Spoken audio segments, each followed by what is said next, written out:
Makadi mhuri yeZimbabwe kusina zvekare pano pachivhitivhiti chenji sina mashawazi patinokupai nhoroondo dzakasiyana-siyana dzinenge dzichiitika munyika yeZimbabwe. Naizvozvo nyanda ndakabatira panapa inyaya iri kupisa masisi ese esocial media. Ndoda kuti munhu wese ari pano akwanise kuziva kuti zvinhu zviri kuitika munyika mako. Right, ndinokurudzira kuti kana uri mutsva usati wasubscribe pano kana wasubscribe woturn on notification bell kuti mavhidios anotevera ukwanise kunge uchimaona. Right, nyaya yandinayo panapa inyaya iri kupisa yakadai so iri kuitika masisi esocial media.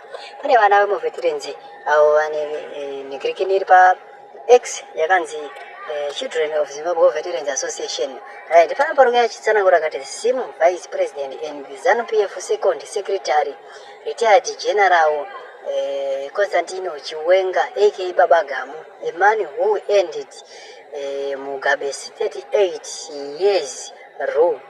He is the longest serving army general in the history, well known for his no-nonsense attitude and anti-corrupt mentality. Right, mhuri Zimbabwe tadzoka zvekare.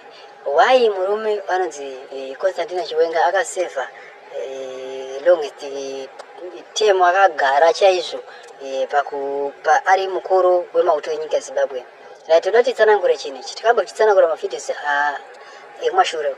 Murume uyu kana tichitaura nyaya yevanhu vanoteerera ndevanhu vanoteerera, asi chinozoitika pari ndechekuti iye munhu wekuti ane tuhasha tainato, munhu wekuti haade kuvhunzwa chokwadi, munhu asingade kuzwa chokwadi chete, ndo zviri pane murume haade kuzwa chokwadi. Right, kana nda kuti muone kuti inini handisi kunyepa ndikutaura chokwadi panyaya yekuti haade kuzwa chokwadi. Pane nyaya yakaitika muparliament, ndofunga Chamisa pane iri kutosecurate izvozvi vari muparliament naChamisa angatova vice president.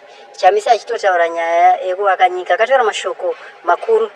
Right, achitaura mashoko makuru anoiswa kumbira maoko. Iye chaakasimuka akataura akati dai muchiita izvozvo nguva yese yadarika tingadai nyika yedu tichivaka zvakanaka, asi musiye kukwira ndege kuenda kuAmerica. So munhu anoti hasha asi ari munhu anoteerera vakuru vake but anoti hasha. So murume uyu hatizivi hedu kuti izvozvizvi ari kuzvigona sei, but ari pamahwani, ndiye munhu ari pamahwani iyeyu. Vamwe vangataura kuti mukuru wacho ndiye ari pamahwani, but iyeyu ndiye ari pamahwani. So mhuri yeZimbabwe nyaya ndandikuzivisa inyaya yekuti murume uyu ari kunzi ndiye munhu akaseva akakonzeresa kuti rule yaMugabe yakaperera pa38 yakakonzi ndiye akastopa izvozvo. Asi kustopa kwakaita asiri iye akashandiswa kustopa chete. Munhu akastopa ndiEmerson. Emerson ndosaka achinzi Godfather. Inazvi kuti kana ndakamirira ZANU-PF kana kuti ndiri kusapota izvozvo handisapoti izvozvo, asi nyaya yangu ndekuda kuzivisa nyaya iri paground chete kuti ndo zviripo. Thank you.